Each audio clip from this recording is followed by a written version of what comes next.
Hello beautiful. मुझे ढूंढ रही थी क्या? लो मैं आ गया तुम्हारे पास। हाँ चलो। छोड़। छोड़।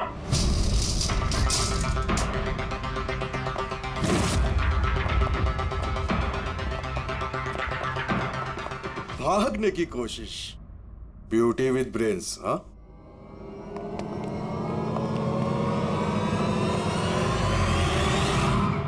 क्या हुआ? तुम लोग क्या मक्खी मार रहे थे क्या रे? वो तो अच्छा हुआ मैं टाइम पे आ गया।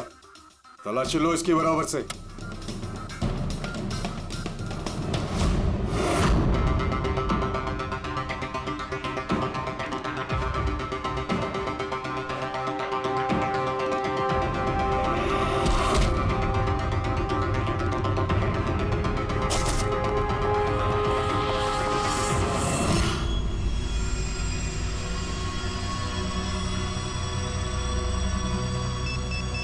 बॉस, जूते में क्या है? खुद ही देख लो।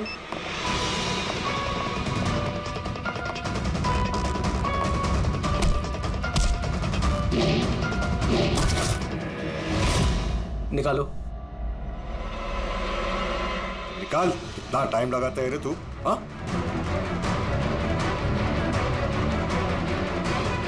ओए, क्या हुआ भाई? Tracking device.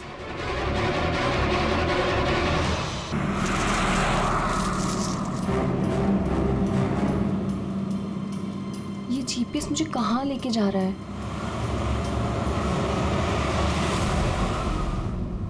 Go straight for 3 hours and you will reach your destination. अरे अभी आधा घंटा पहले तो जीपीएस ने बोला था 3 घंटे, फिर से 3 घंटे।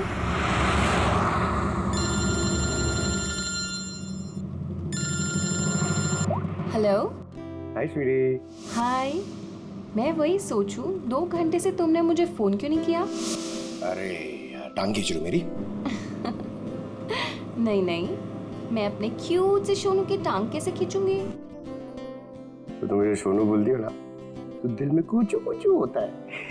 क्या होता है तुम्हारे दिल में? कुच्चू कुच्चू। हाँ? अरे सर ये मेरा खबरी है, इससे जरा मैं इंपॉर्टेंट इंफॉर्मेशन ले रहा हूँ। तुम्हारा खबरी? मैं भी तो देखूं। ओ स्नेहल, पंकज, ये कौन सा खबरी है जिसके बारे में मुझे नहीं पता? अरे नहीं रहने दो सर, मुझे ना मैट्रिमोनियल वेबसाइट पे मिली थी सर, अच्छी दोस्ती हो गई हमारी। हेलो। अरे नहीं ये फ्रेंड से। क्या हो रहा है? कुछ नहीं सर, पंकज को एक इम्पोर्टेंट फोन आया है। पंकज को इंपॉर्टेंट फोन आया है ना, तो तुम वहां क्या कर रहे हो? चलो इधर आओ। और इंपॉर्टेंट काम दिया था उसका क्या हुआ? 1 मिनट।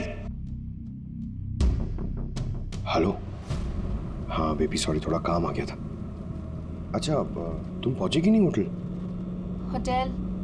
यहाँ मैं पूना तक भी नहीं पहुंची, तुम होटल की बात कर रहे हो? क्या सुबह की निकली हुई हो यार? हाँ यार, पता नहीं मैं ये जीपीएस ने मुझे कहाँ पहुंचा दिया है। मैं किसी कच्ची सड़क पर हूँ। अरे कच्ची सड़क पे क्यों जा रही हो? वो सीधा हाईवे लो ना। अरे मैं हाईवे से ही जाने वाली थी, पर जीपीएस ने दिखाया कि हाईवे पे ट्रैफिक है, सो आई थॉट शॉर्टकट ले लो। फंस गई यार। अरे तुम एक काम करो, रास्ते पे कोई ना कोई होगा, उससे रास्ता पूछ लो ना। हाँ मैं किसी से पूछती हूँ। 1 मिनट होल्ड करना तुम। ओके।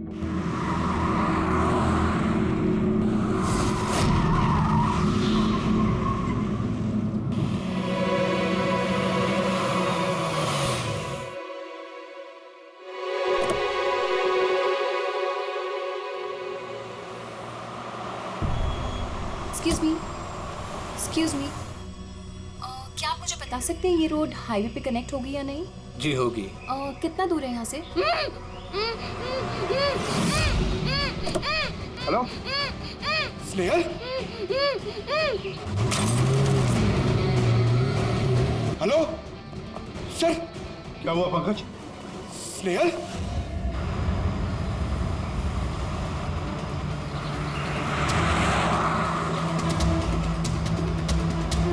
सर ये स्नेहल की गाड़ी है सर।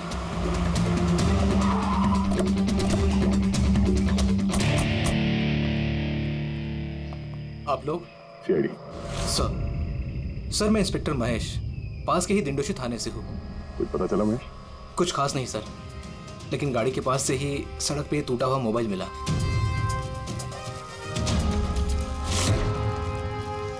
सर ये स्नेहल का है सर।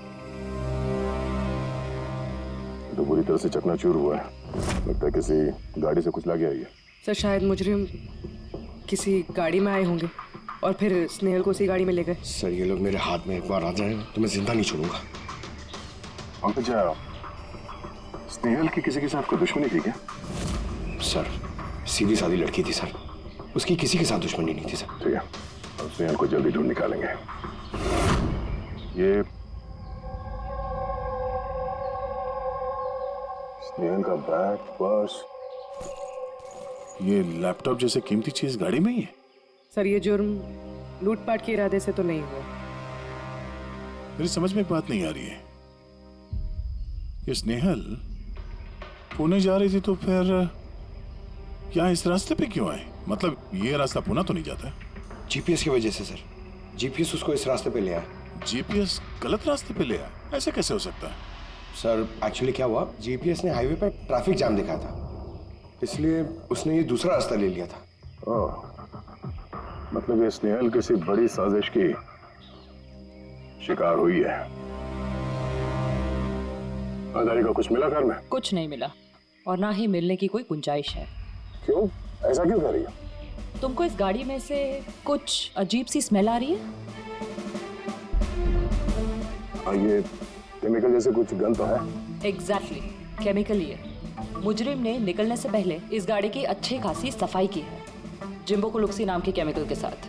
अब इस गाड़ी में से ना तो कोई उंगली के निशान मिलेंगे और ना ही डीएनए। काम किसी प्रोफेशनल का है। सर अगर खूनी प्रोफेशनल है तो उसे ढूंढने में बहुत वक्त लग जाएगा सर। पंकज, तुम्हें कुछ वक्त के लिए भूलना होगा कि स्नेहल तुम्हारी दोस्त है, एक सीआईडी ऑफिसर की तरह सोचो।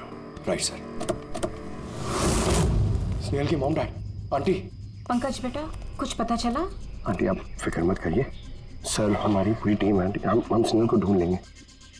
सुबह सुबह जब घर से निकली थी बहुत खुश थी, जॉब इंटरव्यू के लिए जा रही थी ना, मैंने उसे कहा भी कि पूना जा रही हो तो ट्रेन में चली जाना, मगर उसने मेरी बात नहीं मानी। ये स्नेहल पुणे जा रही है, ये कौन कौन जानता है? हम घर वालों को और उसके कुछ दोस्तों को। पुणे में कौन सी कंपनी में जा रही थी ये जॉब इंटरव्यू देने? ओके टिक, वहां से किसी रोहित का उसे फोन आया था। रोहित? तो आप लोगों के अलावा ये रोहित जानता था कि स्नेहल पुणे आ रही है।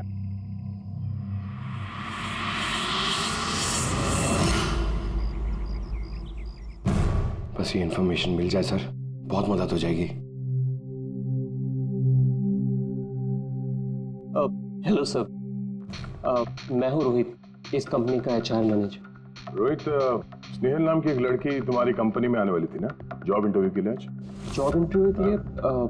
नहीं तो का क्या मतलब है? ये ईमेल आपकी कंपनी ने ही भेजा ना? ये तो हमारी कंपनी का ईमेल एड्रेस ही नहीं है, किसी ने नकली ईमेल से शायद इन्हें बेवकूफ़ बनाया। क्या ऐसा तो नहीं कि अब तुम हमें बेवकूफ़ बना रहे हो? सर ये देखिए मेरा कार्ड, इसमें कंपनी का ईमेल आईडी साफ साफ लिखा हुआ है। अगर आप चाहें तो मैं आपको अपनी कंपनी के बॉस से भी मिलवा सकता हूँ। हमारी कंपनी की सभी पोजीशंस फुल हैं और यहाँ पे किसी भी नौकरी के लिए कोई इंटरव्यू नहीं चल रहा है। सर मतलब ये ईमेल भी उन्हीं अपराधियों ने भेजा। बहुत लंबी प्लानिंग की थी किसी ने। जो कोई भी है स्नेहल के बारे में बहुत कुछ जानता है। पंकज, जरा ठंडे दिमाग से सोचकर बताओ, क्या स्नेहल की किसी के साथ कोई दुश्मनी थी? नहीं सर। जरा याद करके बताओ, कभी तो उसने बताया होगा ना कि उसका किसी के साथ झगड़ा हुआ होगा, हैं? याद करो। देखो यार पंकज, जिंदगी में ऐसा कोई इंसान नहीं है जिसका कभी न कभी किसी से मनमुटाव नहीं हुआ। छोटा मोटा झगड़ा हुआ होगा यार किसी से। सर छोटा मोटा झगड़ा उसके फ्रेंड्स के साथ हुआ होगा सर, लेकिन ऐसी कोई बड़ी बात नहीं हुई सर कि उसे कोई उठा के ले जाए। और सर स्नेहल के घर पे किसी किडनैपर का फोन भी नहीं आया पैसे मांगने के लिए। सर वो मिडिल क्लास फैमिली से बिलोंग करती है सर। और कोई पैसा मांगेगा तो वो लोग दे भी नहीं पाएंगे सर। पंकज, तुमने कहा कि जीपीएस ने उसे गलत रास्ते पे भेज दिया ना, और जीपीएस पे उसे पता चला कि ट्रैफिक जाम है एक्सप्रेसवे पर, है ना? यस। लेकिन सर, ट्रैफिक पुलिस वालों ने बताया कि हाईवे पे कोई ट्रैफिक जाम नहीं था। वही तो, इसका मतलब है जीपीएस ने उसे गलत जानकारी दी। सर जीपीएस गलत जानकारी कैसे दे सकती है सर? आजकल तो हर दूसरा इंसान जीपीएस यूज करता है। प्रॉब्लम जीपीएस में नहीं है, प्रॉब्लम ये है कि आजकल ये जिस तरह से कंप्यूटर, मोबाइल फोन और लैपटॉप हैक होते हैं, उसी तरह से जीपीएस को भी हैक किया जा सकता है। हाँ बिल्कुल हो सकता है। यार कोई अपराधी इतनी प्लानिंग करता है तो फिर उसके लिए तो जीपीएस हैक करना मामूली बात है। सर, पिछले 6-7 महीनों में कुछ और ऐसे लोग हैं जो स्नेहल की तरह गायब हुए हैं। इनको भी गाड़ी में से किडनैप किया गया था और वो केमिकल भी छिड़का गया था गाड़ियों के अंदर ताकि सारा सबूत मिट जाए। ओह माय गॉड, क्या हुआ सर? अभी लोग अब तक मिले ही नहीं।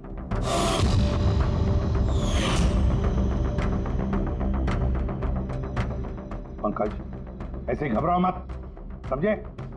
स्नेहल को हम ढूंढ कर लाएंगे, उसे कुछ नहीं होने देंगे, घबराओ मत। पूर्वी देखो, क्राइम ब्रांच का इंस्पेक्टर समीर वो इस केस को हैंडल कर रहा, बुलाओ उसे ब्यूरो में। सर, गायब हुए सभी लोगों को एक ही तरीके से गायब किया गया। पहले उन्हें नौकरी या किसी फ्री गिफ्ट का लालच देकर बुलाया गया, फिर जीपीएस हैक करके उनको कार से उठाया गया, उसके बाद वो केमिकल डाला गया ताकि किसी को कोई सुराग न मिल सके। समीर, ये सब हमें भी पता चल चुका है। कोई नया सुराग मिला है, कुछ नई चीज जिससे हम मुजरिमों के करीब जा सके। सर, पिछले महीने कुछ ऐसा ही सुराग हाथ लगा था मुझे। रुको साहब, यही रुको, यही।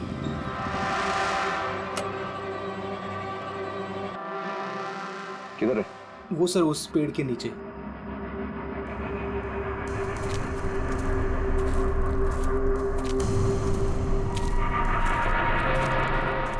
क्या हुआ? चलो। नहीं साहब, आप जाइए। अरे घबरा क्यों रहे हो? मैं हूं ना तुम्हारे साथ। नहीं साहब, मुझे बहुत डर लगता है। अच्छा, वो जगह कहाँ है? वो सब वहाँ पेड़ के नीचे। ला, मुझे दो।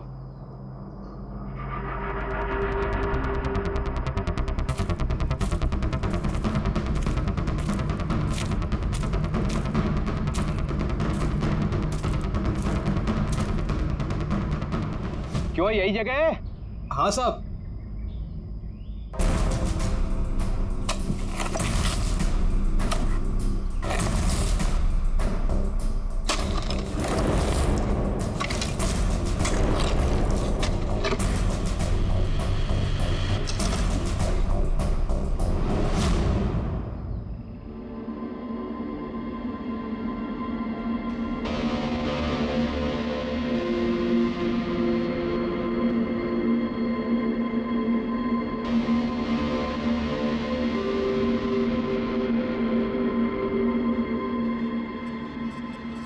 गायब हुए लोगों में से एक की लाश को तेजाब डालकर पूरी तरह से जला दिया गया था। ये आपको कैसे पता चला कि मरने वाले लोग इनमें से कोई एक है? कोई और भी तो हो सकता है। डेंटल रिकॉर्ड से यह साबित हो चुका है कि वो लाश विक्टिम नंबर 4 ऋचा कुमार की है।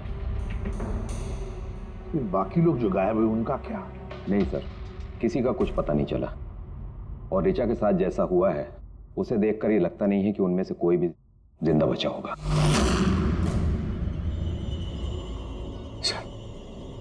सर स्नेहल भी नहीं बचा। पंकज, स्नेहल को मार डालेंगे सर। पंकज, रेडी? ले जाओ इसे बाहर। पंकज, आजा। सर, हो सकता है ये किसी सीरियल किलर का काम, शायद। नहीं पूर्वी, लगता नहीं किसी सीरियल किलर का काम है, क्योंकि नॉर्मली सीरियल किलर्स की एक पैटर्न होती है, एक डेफिनेट पैटर्न होती है खून करने की, जान देने की, ना। नहीं, पता नहीं क्यों, पर सीरियल किलर नहीं लगता ये देखो, ये जो भी है ये तो किसी को भी मार रहा है, फिर चाहे वो लड़की हो, औरत हो या कोई मर्द हो। ये देखो, ये स्टूडेंट्स है, ये स्टूडेंट है, उम्र का भी कोई लिहाज नहीं, ये कोई और ही है। ये देखो, ये नताशा बेचारी। अरे ये नताशा के साथ जब ये हादसा हुआ तब उसके साथ कोई बॉयफ्रेंड भी था उसका, कुलदीप नाम है उसका। जी सर। मैंने उसे 3 बार पूछताछ की, फिर लेकिन कुछ खास जानकारी नहीं मिली। कुलदीप, सब मेरी गलती है। मुझे नताशा को उस दिन कार में अकेले छोड़ के नहीं जाना चाहिए था। सब कुछ शुरू से बताओ, पूरी बात डिटेल में। सर, नताशा MYB कंपनी में रिसेप्शनिस्ट का जॉब करती थी। तभी एक दिन अचानक उसे किसी बहुत बड़ी कंपनी से अच्छा जॉब ऑफर आया। सर एक मिनट।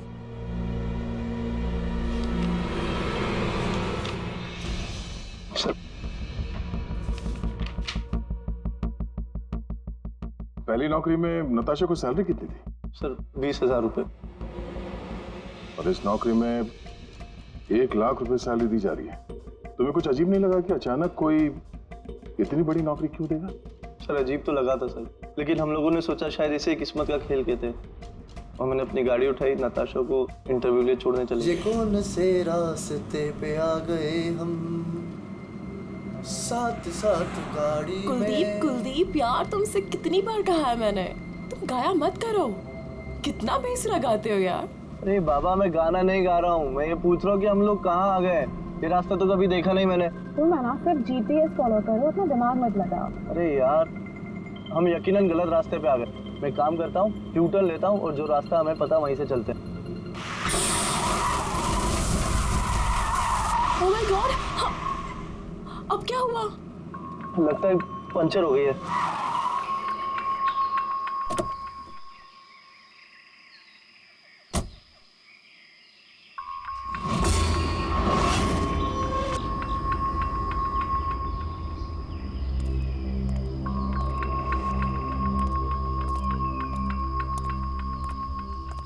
ओह नो यार, दोनों टायर पंचर हो गए।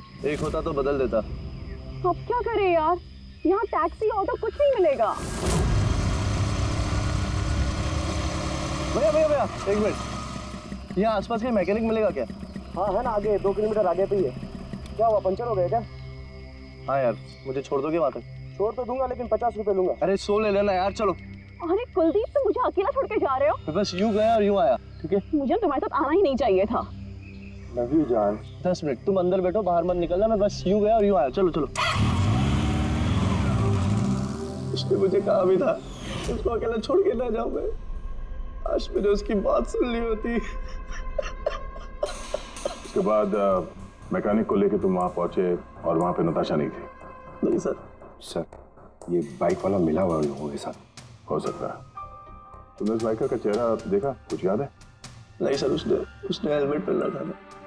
अच्छा, वो बाइक का नंबर याद है? नहीं सर, उस समय सिर्फ मुझे नताशा को इंटरव्यू में छोड़ने की जल्दी थी, इसलिए नहीं देख पाया। अच्छा, ये नताशा कोई डायरी वायरी कुछ लिखती थी? मेरा मतलब है रोज का दिनचर्या या फिर मीटिंग्स के शेड्यूल्स। डायरी तो नहीं है, लेकिन हाँ लैपटॉप जरूर है जिसमें वो अपनी जरूरी चीजें लिखा करती थी। लाइए जरा खोलो से। पासवर्ड 20/04/1987। ये नताशा? हाँ जी सर। ये वारदात हुई थी 6 मार्च को। देखना जरा वारदात से पहले कहाँ गई थी वो, उसका शेड्यूल चेक करो।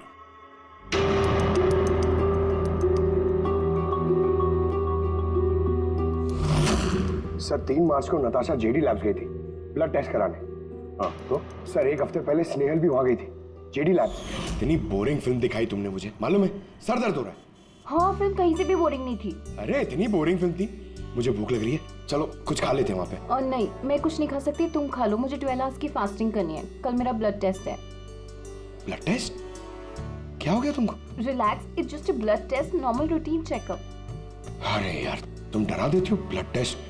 अच्छा, ब्लड टेस्ट से डर गए? अगर मुझे कुछ हो गया तब क्या करोगे तुम? तो दूसरी आ जाएगी ना?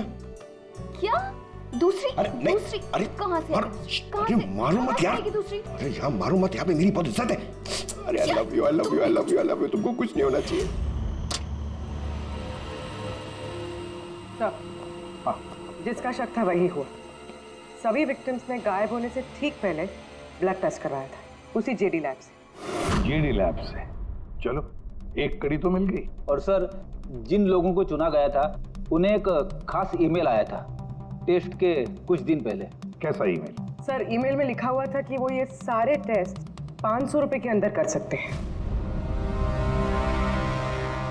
सर ऐसा ईमेल तो स्नेहल को भी आया था। क्या? 500 रुपए के अंदर तो आजकल एक टेस्ट भी मुश्किल से होता है। बस जरा देखो क्या टेस्ट। हाँ देख लिया।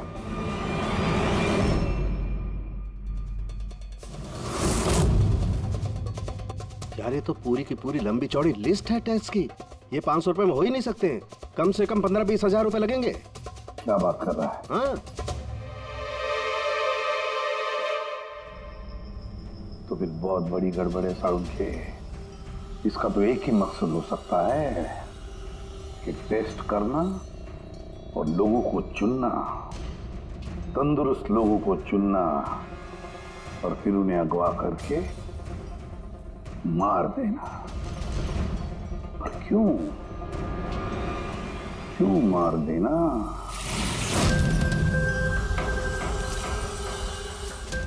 सर आप लोगों को जरूर कोई गलतफहमी हुई है। 500 रुपए में ये सारे रिपोर्ट्स आ ही नहीं सकते। वही तो हम भी कह रहे हैं, इतने सारे टेस्ट 500 रुपए में कैसे हो सकते हैं? ये लैब इतनी दयालु कैसे हो गई कि इतने कम दामों में ये सारे टेस्ट करने लगी? सर हमने ऐसी कोई मेल भेजी ही नहीं है। अच्छा वो सब छोड़ो, सच यही बताओगे या कोई और नुस्खा आजमाना पड़ेगा हमें? एक मिनट सर, आप इस तरह गलत इल्जाम लगाकर हमें धमका नहीं सकते। आप जिनके नाम दे रहे हैं वो लोग हमारे लैब में आए नहीं थे। ये देखिए, ये हमारे रिकॉर्ड। हम जानते वो नहीं आए थे। उनके घर वालों ने बताया कि तुम्हारे लैब से होम टेक्नीशियंस गए थे उनके घर पे ब्लड सैंपल लेने के लिए। बुलाओ सबको। ये लिस्ट देख के बताइए, आप लोगों में से कौन इन लोगों के घर गया था ब्लड सैंपल लेने के लिए?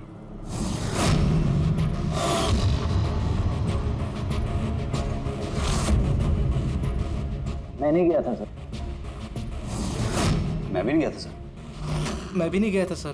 कोई नहीं गया था तो ब्लड सैंपल अपने आप उनके घर से उड़ के यहाँ लैब में आया था? हाँ? ये खुसर फुसर करना बंद करिए, जोर से बोलिए या फिर सीआईडी ब्यूरो चल के बात करें। सर एक्चुअली आप सही कह रहे हैं, हम विक्टिम के घर नहीं गए थे, बल्कि वो लोग यहाँ आए थे टेस्ट करवाने के लिए।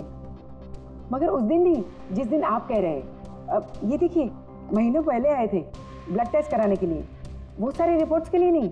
आधा सच तो आपने बोल दिया, आप पूरा सच बोल दीजिए। क्या किया तुम लोगों ने इनके साथ? कह तो रहे हैं कुछ नहीं किया है। जरूर किसी ने नकली ईमेल भेजा है हमारे नाम से। मगर उस नकली ईमेल भेजने वाले को ये कैसे पता चला कि तुम्हारी लैब में कौन कौन पेशेंट्स आए हैं ब्लड टेस्ट करवाने के लिए? इसका मतलब कोई तो है यहाँ इस लैब में जो उन मुजरिमों को ये डिटेल दे रहा था। क्यों? अच्छा ये बताइए, ये जितने लोग गायब हुए हैं उन सबकी जो ब्लड रिपोर्ट्स आई हैं उसमें कोई कॉमन बात है? कोई कॉमन एक सी बीमारी हो या फिर ब्लड ग्रुप एक हो? नहीं सर, कुछ भी कॉमन नहीं था। सबके ब्लड ग्रुप एकदम अलग अलग थे। कोई बीमारी भी नहीं थी। मतलब सबकी सेहत अच्छी थी? तो पंकज सबको गाड़ी में बिठाओ, ब्यूरो ले चलो इन्हें। लेकिन मैंने कुछ नहीं किया है सर। सर मैं सच कहता हूँ सर, मैं बेगुनाह हूँ सर। सर मैंने भी कुछ नहीं किया सर।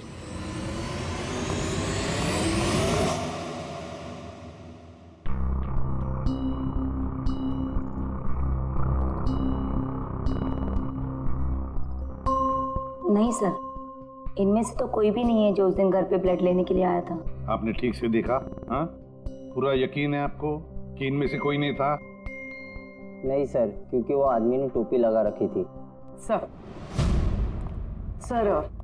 जेडी लैब्स के बाकी के एम्प्लॉयज की कुंडली निकाली है जिन पे हमें शक है। अच्छा, कौन कौन है? एक नहीं सर, 4 ऐसे लोग हैं जिन पे शक ही शक किया जा सकता है। अच्छा सर, सबसे पहला संतोष।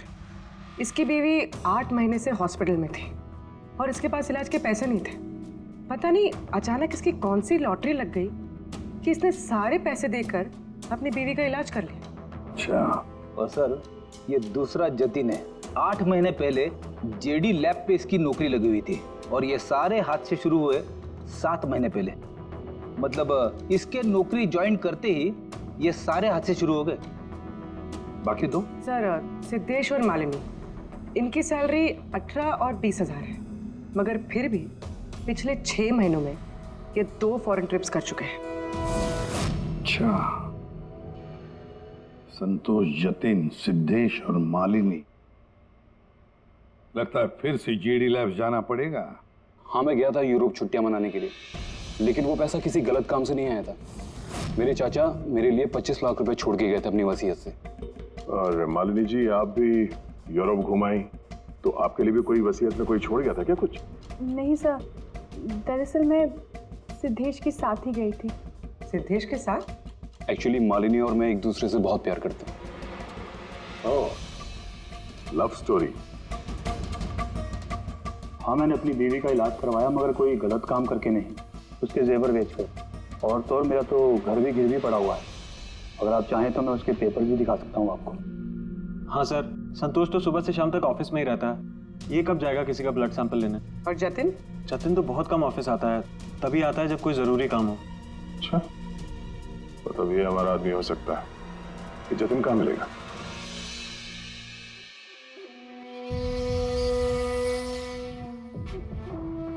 मैं वादा करता हूँ सर, मैं किसी को कुछ नहीं बताऊंगा, कुछ भी नहीं बताऊंगा।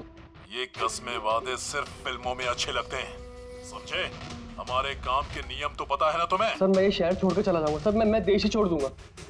वो मुझे कभी ढूंढ नहीं पाएंगे सर प्लीज सर। जतिन, अपना और हमारा वक्त बर्बाद मत करो।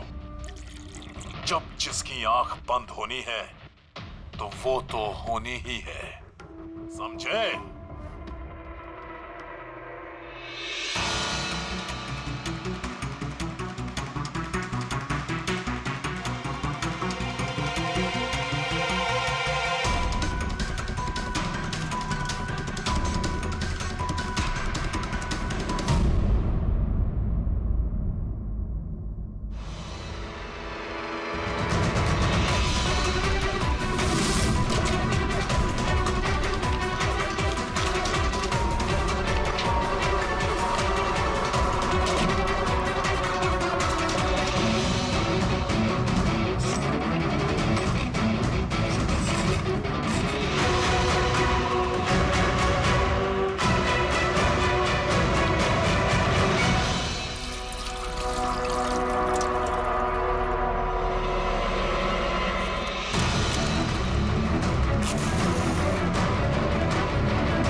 जतिन,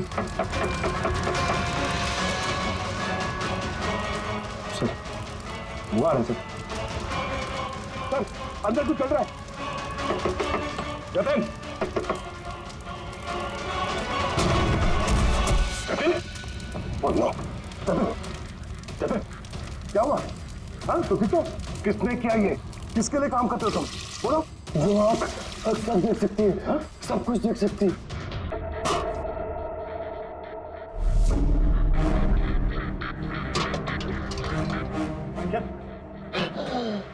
जतिन,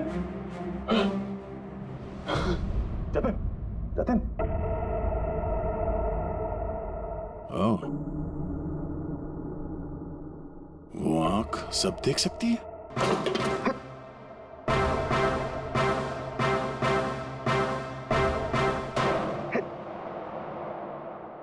सर,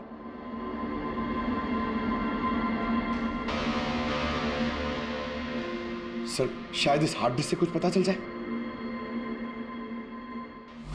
बॉस, मिर्करी डेंथोनिल नाम के जहर से मरा है ये जतिन। मिर्करी डेंथोनिल? यार, ये तो वही जहर है ना जो किसी के शरीर के अंदर चला जाए तो 5 मिनट के अंदर अंदर खत्म हो जाता है आदमी। हाँ सर, बहुत ही खतरनाक जहर है। और ये जहर बहुत ही खुफिया तरीके से छिपा करके रखा गया था इसकी इस अंगूठी में बॉस। ये इस अंगूठी में छिपा करके रखा। ये देखो,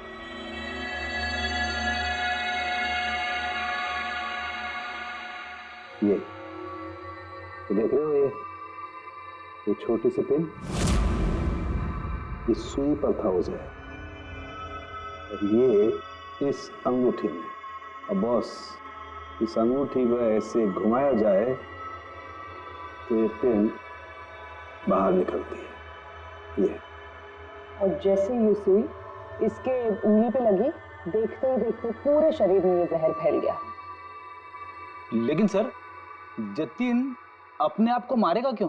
जतिन को पकड़े जाने का डर था। एक बात तो पक्की है कि जतिन अपने बॉस से, जिसके लिए वो काम कर रहा था, उससे बहुत डरता था। वो इतना डरता था कि जब इसे पता चला कि हम इसे पकड़ने आ रहे हैं तो इसने खुदकुशी कर ली, ताकि इसके जरिए हम उसके बॉस तक ना पहुंचे। समझे? ये मामला सिर्फ किडनैपिंग और सीरियल किलिंग का नहीं रहा, ये बहुत बड़ा चक्कर है, बहुत ही खतरनाक, बहुत ही बड़ा चक्कर, जिसमें कोई बड़ी गैंग इन्वॉल्व है। कोई बड़ी गैंग, वो गैंग जिसकी निशानी है आंख। सर, सर लैपटॉप में कुछ नहीं मिला। सारी फाइल्स खुद ब खुद डिलीट हो गई, ऑटो डिलीशन की वजह से। और hard disk? Sir hard disk भी डैमेज हो गई थी सर, मगर एक लिस्ट हमने रिकवर कर ली। हाँ सर।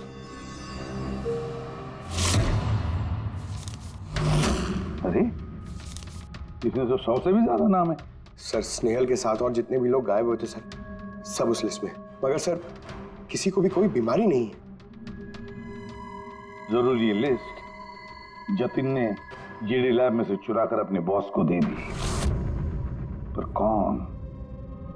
कौन हो सकता है इस लिस्ट में से जिसकी मौत का नंबर आ गया है? कौन हो सकता है?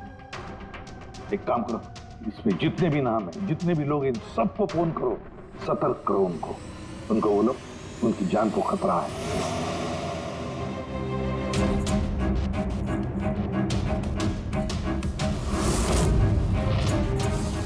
क्या? अरे नहीं, मैं मजाक नहीं कर रही, मैं वाकई सीआईडी से बोल रही। आपकी जान को खतरा है, इसलिए जब तक हम ना कहें आप प्लीज घर से बाहर मत निकलिए। क्या? नौकरी का बोला हुआ? मत जाना अलीशा। पर मैं तो निकलने ही वाली हूँ। नहीं, घर से मत निकलना। Alisha, Alisha, hello hello hello Alisha. क्या हुआ फ्रेडी? हेलो फ्रेडी, क्या हुआ? सर, अलीशा नाम की एक लड़की को नौकरी के लिए इंटरव्यू का बुलावा आया था। अब उसका फोन बंद आ रहा है सर।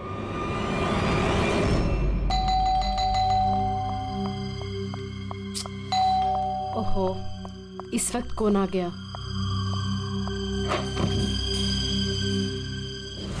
अलीशा? जी, आप कौन? सीआईडी। ओह माय गॉड, मतलब मुझे जो मॉडलिंग ऑफर मिला था वो झूठा था। वो लोग मुझे किडनैप करने वाले थे। हाँ, पर अब घबराने की कोई जरूरत नहीं है। अलीशा अब इंटरव्यू के लिए जाएगी भी और उसे कुछ होगा भी नहीं। नहीं सर, मैं इंटरव्यू के लिए नहीं जाऊंगी सर। सर मुझे बहुत डर लग रहा है। तुम नहीं जाओगी, कोई और जाएगा, अलीशा बनके।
Excuse me.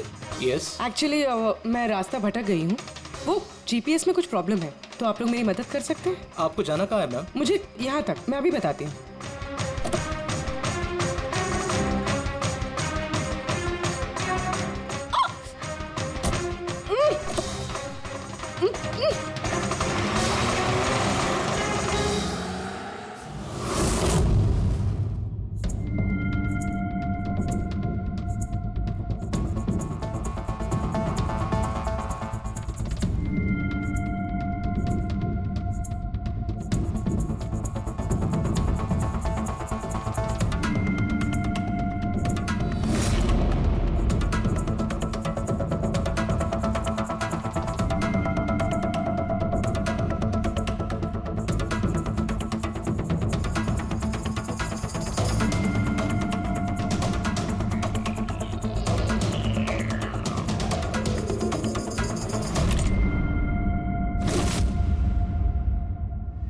क्या किया तुमने? अलीशा के बजाय किसी और को लेकर आ गए? अरे भाई इसमें मेरी क्या गलती? कार भी अलीशा की थी और मोबाइल भी उसी का था। तो अलीशा का ब्लड ग्रुप कहाँ पे है? तेरी खबर तो बॉस ही लेंगे।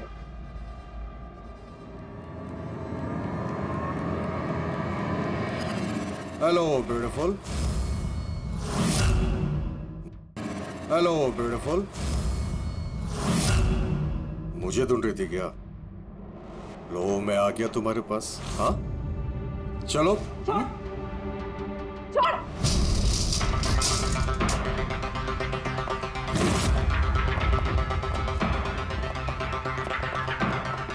भागने की कोशिश। Beauty with brains. हाँ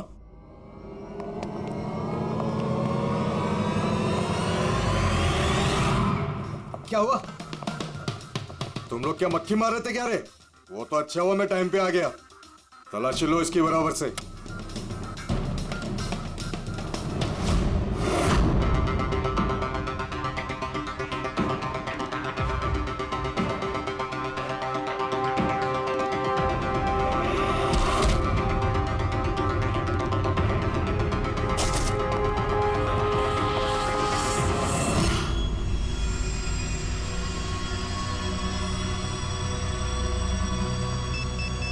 बॉस जूते में क्या है? खुद ही देख लो।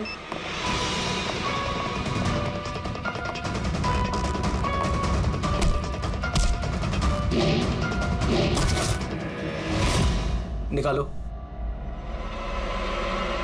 निकाल। इतना टाइम लगाता है रे तू? हाँ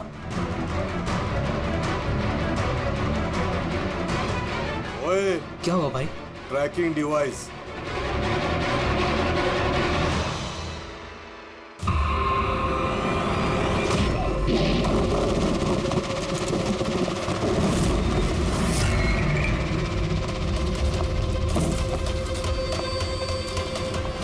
तुम लोग ने ठीक से चेक नहीं किया था क्या? नहीं। और तू हीरोइन कौन है तू? तुम लोगों की मौत। अच्छा सीआईडी। ओ भागो।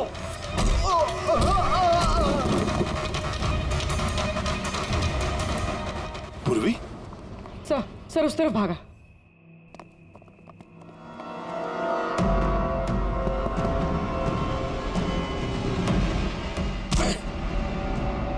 स्नेहल चलो जल्दी। कोई है? भारा जल्दी। आइए बाहर आइए जल्दी। इस तरफ संभाल के।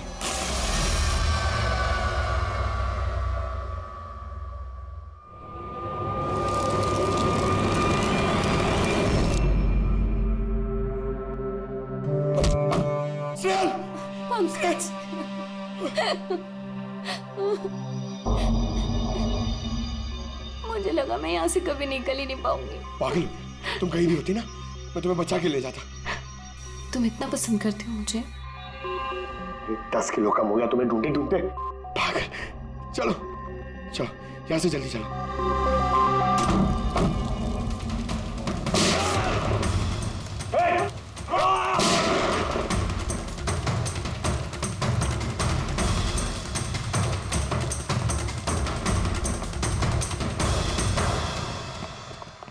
इतनी आसानी से तुझे मरने नहीं देंगे।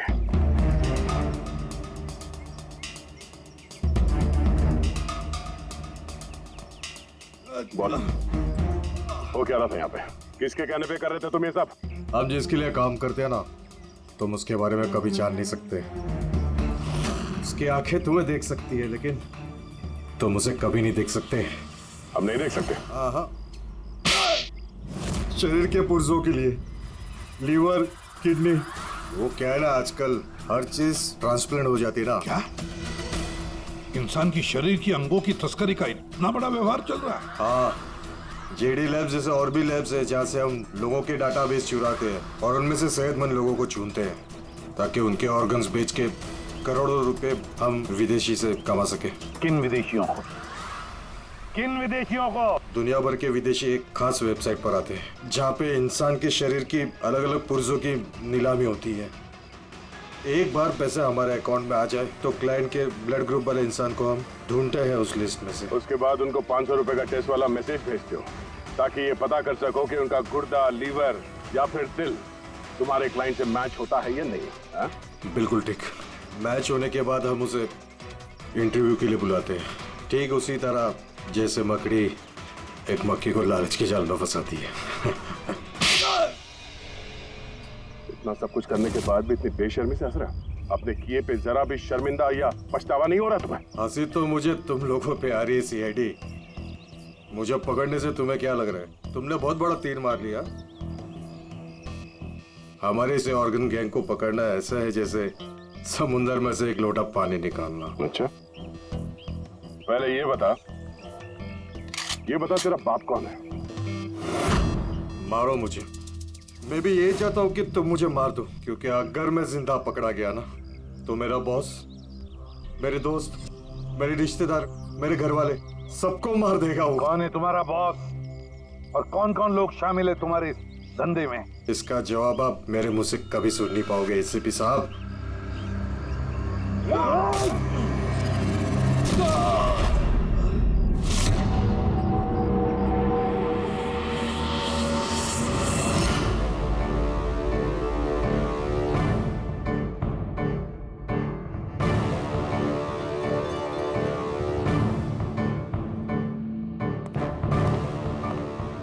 बॉस, एक बुरी खबर है।